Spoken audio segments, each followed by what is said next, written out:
Hello everyone, welcome again to House News. We're always ready and set to deliver you the latest news and updates coming from the House of Representatives of Indonesia. So now let's start the program with our headlines. The 14th Asian Parliamentary Assembly ended with resolutions on various issues including culture. A significant outcome was the proposal by the House to include Asian values in the final declaration. The House actively collaborates with other Asian parliaments on sustainable economic developments, emphasizing industry's role in nature preservation by reducing waste and pollution. Stressing the need for balancing economic development with environmental sustainability, the House invites Asian parliaments to commit in conserving resources and securing future prosperity. Food data disparities among the Ministry of Agriculture, the National Food Agency, the State-owned Logistic Affairs, as well as the Central Statistic Agency remain a problem. More than 1 billion people globally are now considered obese, according to a new study published by the World Health Organization and other researchers. The 14th Asian Parliamentary Assembly in Baku, Azerbaijan, concluded with adoptions of resolutions on various issues, including culture. The House successfully proposed the principle of Asian values in the final declaration. In the General Assembly of the Asian Parliament in Baku, Azerbaijan, the chairperson of the Committee for Interparliamentary Cooperation of the House, Fadlizon, talked about social and cultural issues in the Asian region. He emphasized the fact that Asia has a population of more than 50% of the total world population. Thus, it is important for Asian parliaments to formulate Asian values for common interests. Besar di dunia, Asia ini juga merupakan pusat budaya-budaya besar yang sudah panjang riwayatnya. Jadi kita ini mempunyai sebenarnya kawasan yang sangat strategis gitu. Dan ini harusnya menjadi sebuah modal di dalam merumuskan satu Asian values atau nilai-nilai Asia, dan kita juga dengan kolektivisme, kemudian kekeluargaan, gotong royong di Asia ini sangat kental, berbeda dengan di negara-negara misalnya belahan dunia lain. Ini yang kita tekankan juga di dalam Baku Deklarasi dan juga sudah masuk poin itu, poin dari Indonesia. Kawasan yang semakin penting gitu ya. Dan peran parlemen ini adalah jembatan bagi seluruh rakyat di negara-negara Asia. Kita juga menekankan dan masuk juga usulan kita di dalam deklarasi Baku itu bahwa Asia ini adalah pusatnya peradaban, pusatnya negara-negara besar yang mempunyai jumlah penduduk yang besar, lebih dari 50% penduduk dunia. Asia ini juga pusat dari agama-agama besar. In addition to emphasizing Asian values in the Baku Declaration, Fadli also stated Asian parliaments must continue to engage in regional cooperation to maintain commitment to sustainable development goals until 2030. TVR Parliament team reports. The House takes a proactive approach in collaborating with other Asian parliaments on sustainable economic development, focusing on how industries can help preserve the nature by reducing the waste and pollution. During the 14th Asian Parliamentary Assembly Forum took place in Azerbaijan, the Vice Chairperson of the Interparliamentary Cooperation of the House, Putu Supatma, said Indonesia is very concerned about providing input on issues of sustainable economic development.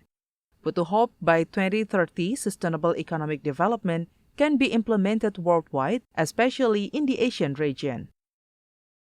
APA sebagai forum parlemen di kawasan Asia ingin juga hadir lebih konkret, lebih kuat dalam men-tackling berbagai isu, khususnya isu yang berhubungan dengan economic dan sustainable development.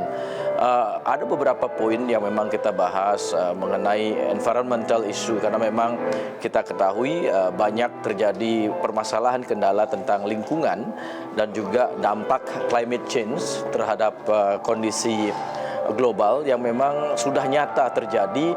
Memang dalam forum-forum internasional baik IPU atau forum lainnya, isu ini menjadi isu-isu yang sangat penting. Juga dalam high level political forum dalam accelerating tujuan pembangunan berkelanjutan atau SDGs juga terus dikomitmenkan agar agenda 2030 segera dapat terimplementasi dan terwujud, sehingga memang SDGs ini yang menjadi komitmen global bisa terwujud pada tahun 2030.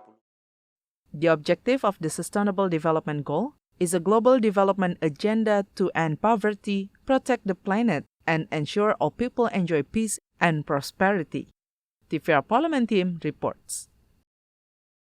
Participating in the APA meeting, the House stresses the need of balancing economic development with environmental sustainability. This is essential for conserving natural resources and also securing future prosperity. In the meeting of the Standing Committee on Economic and Sustainable Development, Vice Chairperson of the Committee for Interparliamentary Cooperation of the House, Putu Supatmarudana mentioned, Indonesia invites Asian parliaments to continue to maintain commitment to preserve the environment and achieve sustainable economic development. In addition, economic development must also be inclusive or provide benefits to all communities in the Asian region. Dampaknya juga bisa kita lihat di berbagai negara seperti bencana alam, seperti banjir di Pakistan pernah terjadi, belum lagi bencana-bencana lainnya di belahan bumi yang lainnya. Nah, dalam pertemuan tadi tentu kita sudah membahas dan kita mendorong agar draft resolusi ini juga akan menjadi diadopt untuk menjadi resolusi dan komitmen negara-negara di kawasan Asia untuk terus mengawal agar pertumbuhan ekonomi secara sustainable, yang kedua bagaimana lingkungan juga terjaga, dan bagaimana pertumbuhan itu juga inklusif diterima dampaknya secara ekonomi oleh masyarakat di kawasan Asia. In May 2024, Indonesia will host the World Water Forum in Bali. Putu hopes this forum can be a platform to enhance global cooperation regarding water management. From Azerbaijan, Parlemen Newsroom reports. We're going to have our first short break, but when we return, we bring you the latest updates coming from the House Inquiry Right. Stay tuned to House News.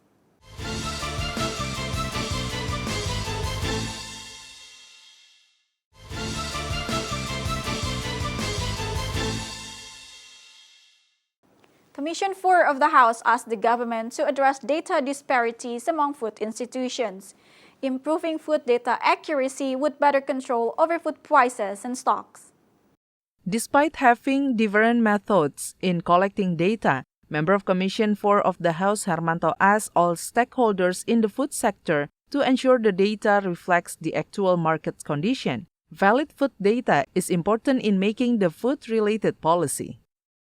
Produksi gabah kita itu adalah 53 juta. Nah, itu ekuivalen dengan menjadi beras sebanyak 36 juta ton. Nah, data ini harusnya berbunyi di lapangan gitu kan. Jangan hanya sekedar nanti ini cuma data di atas kertas tapi realisasinya nggak ada. Saya minta supaya data ini betul-betul implementatif dengan memanfaatkan sumber daya manusia yang ada, memanfaatkan teknologi yang ada, memanfaatkan sains yang ada. Nah, ini tentunya data ini bisa terrealisasi kan, dengan kita bisa meningkatkan produksi dalam negeri gitu kan. Nah, dengan hitungan-hitungan data itu saya memperkirakan gitu kan, itu kita tidak tergantung dengan impor. Furthermore, Hermanto emphasizes achieving food self-sufficiency requires a strong political will from the government. He reminds the government not to rely on food imports and hopes more efforts to strengthen the local agricultural sector and promote local farmers' welfare. TVR Parliament team reports. Commission 10 of the House demands the government to support creative economic potential of the Bantul Regency by providing assistance and copyright protections for the craft products. Head of Bantul Regional National Craft Council, Emi Masruro Halim said, Bantul Regency still needs assistance from the Ministry of Tourism and Creative Economy to explore the creative economic potential in the region. Amy hopes by involving MSMEs, craft products from Bantul can gain more recognition among wider audience. Masyarakat Kabupaten Bantul, insya Allah senantiasa mengembangkan diri, membuat potensi yang ada di wilayah kami menjadi semakin baik. Oleh karenanya, tentu kami juga butuh dukungan dari pemerintah Republik Indonesia untuk mengembangkan para pengrajin yang ada di Kabupaten Bantul. During a visit to Bantul Regional National Craft Gallery, Vice Chairperson of Commission 10 of the House, Abdul Fikri Fakih, mentioned the local craft exhibition can attract tourists to visit Bantul. He also asked the central government to provide assistance to local craft industry in obtaining intellectual property rights for the products. Senang kalau ini adalah showroom, ini adalah galeri untuk bisa masyarakat seluruh Indonesia atau wisatawan bisa datang ke sini. Ini masternya atau mungkin contoh-contohnya, bahkan pusat informasi, alamat dan sebagainya bisa didapat di sini. Nah, kenapa menjadi ekonomi kreatif? Ini yang perlu kebutuhan di UMKM, tetapi menjadi ekonomi kreatif. Kalau ada nilai tambah dan kemudian hak kekayaan intelektual. Nah, ini yang tadi kan ada batik khas sini ya, yang tadi sudah punya paten. Amita Pradita, TV Parlemen, reports. The discourse on the right of inquiry is rolling in the House of Representatives. The public demands the House to use the inquiry rights to investigate the fraud in the 2024 general elections. The House of Representatives has the inquiry right to the implementation of its primary role. Through this right, the House can conduct an investigation into the implementation of a law and government policy relating to important strategic matters. Member of the House Herman Hairon explains the right to inquiry must be approved in a plenary session, which is attended by more than half of the parliament members and approved by more than half of members that present. Yaitu adalah hak angket. Hak angket itu hak melakukan penyelidikan. Penyelidikan terhadap suatu hal. Bisa saja hak angket ini berawal dari hak interpelasi, naik kepada hak angket. Nah, kalau naik kepada hak angket, tentu ini sudah masuk detail kepada penyelidikan dan DPR bisa memanggil siapa saja untuk mendapatkan keterangan. Keputusannya apakah bisa dinyatakan bersalah atau tidak, atau rekomendasi dari hak angket itu bisa benar atau bisa tidak benar. Oleh karenanya ini yang akan menjadi hak istimewa DPR. The law on legislative bodies stipulates in carrying out its function, the Indonesian Parliament has the rights of interpellation, rights of inquiry, and rights of expressing opinion. Andre Andodi, TVR Parlemen, report. We will continue the program right after the break. Stay tuned to House News.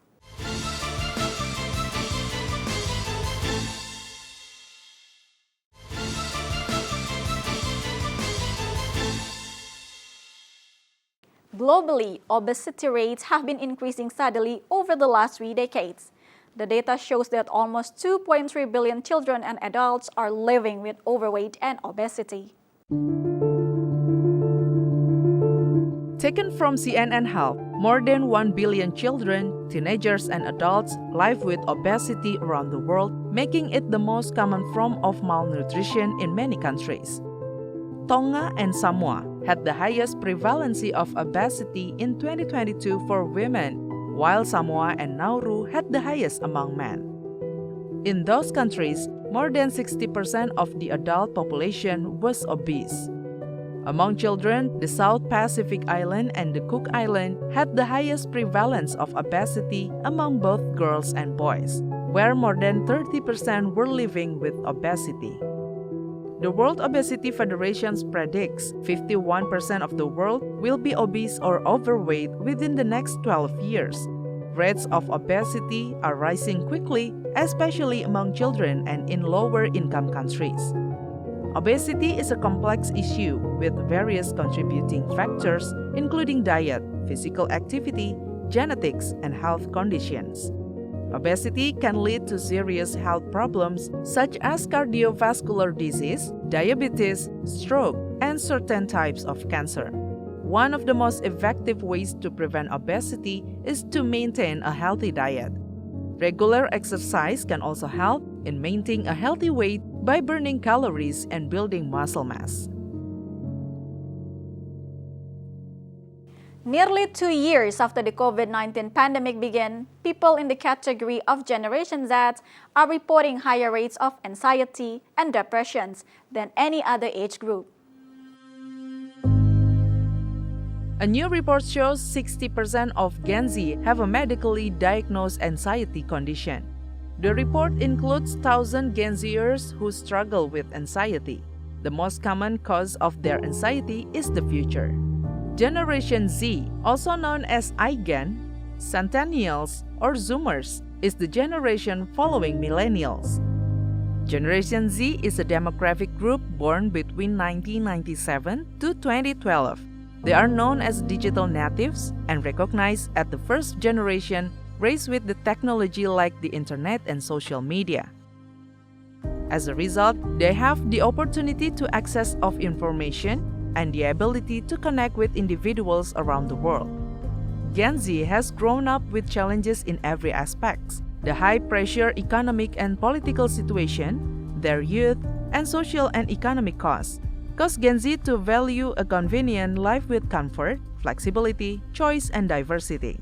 32% of Gen Z consider themselves gender fluid. Gen Z's career goals are linked to how they view themselves. In addition, awareness of the impact of social structures on how people live their lives has made Gen Z focus on systematic questioning, transparency, accountability, responsibility, and sustainability.